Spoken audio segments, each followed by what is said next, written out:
Salut à tous, aujourd'hui on se retrouve pour l'épisode numéro 204 de l'After Zap Image. N'oubliez pas, aujourd'hui c'est les derniers matchs des huitièmes de finale de cette Coupe du Monde. Vous pouvez suivre toute l'actualité de cette Coupe du Monde sur l'application OneFootball. Tous les liens sont dans la description. Nous on va débuter avec le résultat de la Belgique qui s'est imposée hier face au Japon 3-2 dans un match assez incroyable avec de nombreux retournements de situation. Donc les Japonais qui menaient quand même 2-0 jusqu'à la 70e il me semble. Et les Belges se sont imposés 3-2 avec un dernier but à la dernière seconde du temps additionnel. Match vraiment incroyable parce que je m'attendais pas aussi au fait que les Japonais soient aussi intéressants techniquement. Ils ont vraiment beaucoup donné sur le plan technique. Ils ont été vraiment très intéressants parce que je les ai vus sur le dernier match de groupe face à la Pologne assez limité.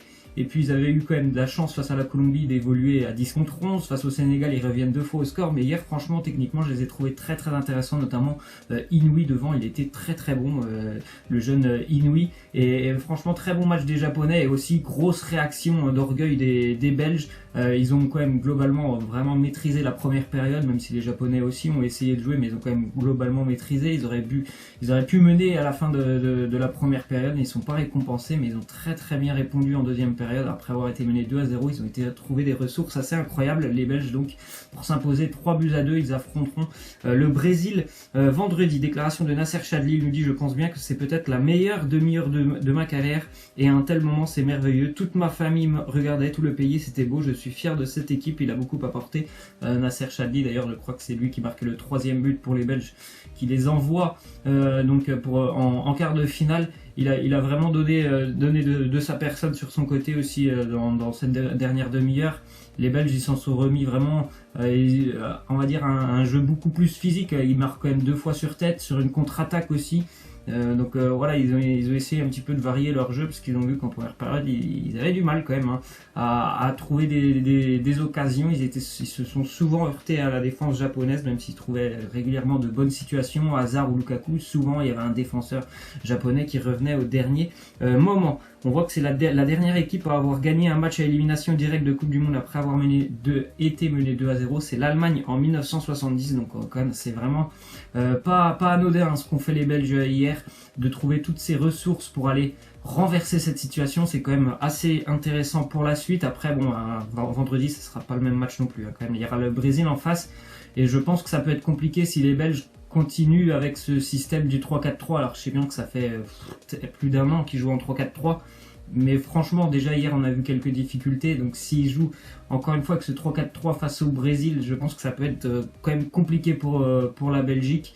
Donc on verra tout ça vendredi, avec une grosse journée quand même vendredi entre la France et le match Brésil-Belgique le soir. Ça va être vraiment une super journée de foot. Ensuite, déclaration de Thiago Silva, il nous dit: si le Brésil est favori, je crois que nous le sommes à toutes les compétitions, mais ce n'est pas cette étiquette qui nous donne le titre. Bien évidemment, ça sert à rien d'être favori si tu n'as pas les joueurs capables, on va dire, d'assumer la pression inhérente au fait d'être favori. En tout cas, je pense que le Brésil a les joueurs pour aller jusqu'au bout cette année. Ils ont fait encore un match plein hier face aux Mexicains. Les Mexicains ont mis une pression énorme lors des 30 premières minutes. Ils auraient pu peut-être être récompensés d'un but et ça aurait changé vraiment le cours du match. Mais après, dès que voilà, physiquement, ils ont commencé un petit peu à baisser de rythme. Les Mexicains, c'était beaucoup plus compliqué. Le Brésil a mis beaucoup plus son jeu en place et a profité des espaces mexicains. Et les Brésiliens sont quand même relativement impressionnants en ce moment. Le Brésil n'a subi que 5 tirs cadrés en 4 rencontres dans cette Coupe du Monde, moins que toute autre équipe, imperméable. C'est vrai que cette charnière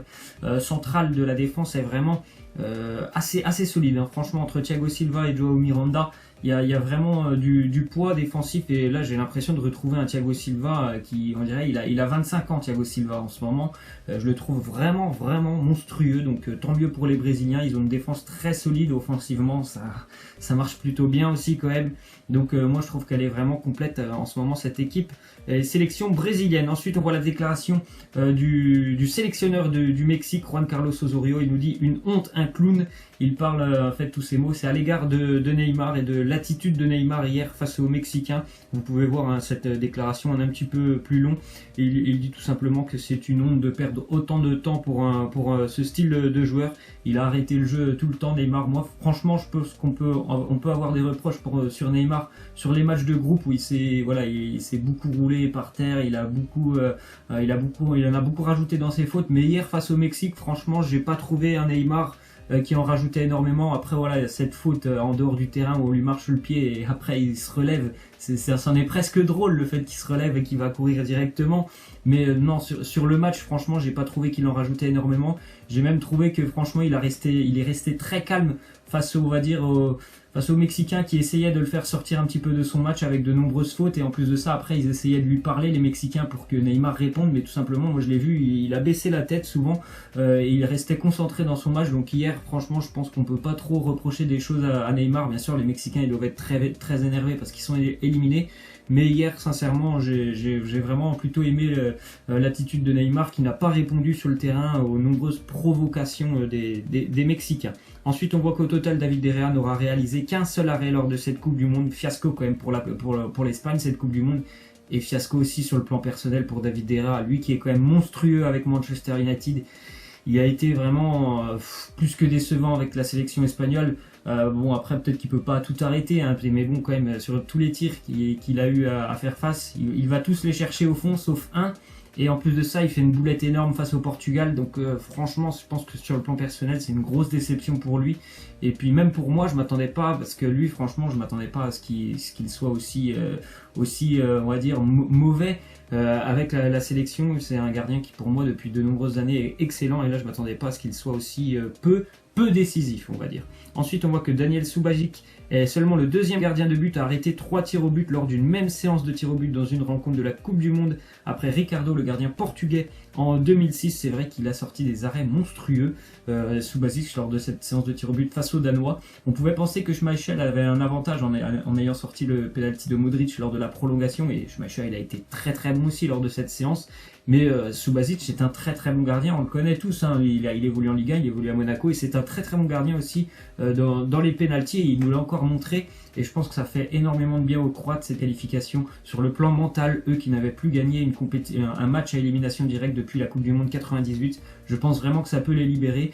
On rappelle que la Croatie affrontera la Russie en quart de finale, donc voilà, ça va être un match déjà très très ouvert entre ces deux sélections. Ensuite, on voit que Liverpool annonce la prolongation de Mohamed Salah, donc il va normalement continuer, hein, bien sûr, avec Liverpool pour la saison prochaine, la star égyptienne de Liverpool. Ensuite, du côté de l'Inter, on voit encore une fois deux arrivées, hein. L'Inter qui est vraiment qui se bouge beaucoup, hein, sur ce mercato, eux qui se retrouveront en Ligue des Champions. Donc Stéphane De Vrij, libéré de tout contrat depuis son départ de la Lazio Rome, défenseur assez solide, assez jeune en plus, il a encore 26 ans, il me semble, le néerlandais Stéphane De Vrij.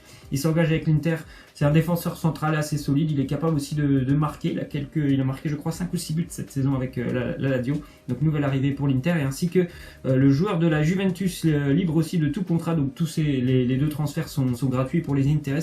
Kwadwo Asamoah, le guerrier on va dire de la Juventus, même s'il a très peu joué cette saison, c'est quelqu'un voilà, qui quand il rentre, il fait pas de bruit, mais il fait beaucoup de boulot au milieu de terrain. Donc deux gros renforts encore une fois pour l'Inter pour la saison prochaine. Du côté de Arsenal, on enregistre l'arrivée de Socrates. Ça fait depuis quelques semaines déjà qu'on entendait parler de cette arrivée. Donc Socrates, il arrive du côté d'Arsenal. Je pense que ça peut faire beaucoup de bien à cette équipe d'Arsenal, un tel renfort de poids au niveau de la défense centrale. Ensuite, on voit que Gabi, le milieu de terrain de l'Atlético Madrid, après 7 saisons passées du côté de l'Atlético, il quitte Madrid et il est arrivé à Doha pour passer sa visite médicale. Voilà, il va terminer sa carrière, on va dire, avec certainement un gros chèque pour Gabi qui a tellement donné pour l'Atlético. Ensuite, on voit que l'Olympique de Marseille se serait renseigné sur le latéral ou milieu. C'est vrai qu'il peut évoluer dans les deux postes.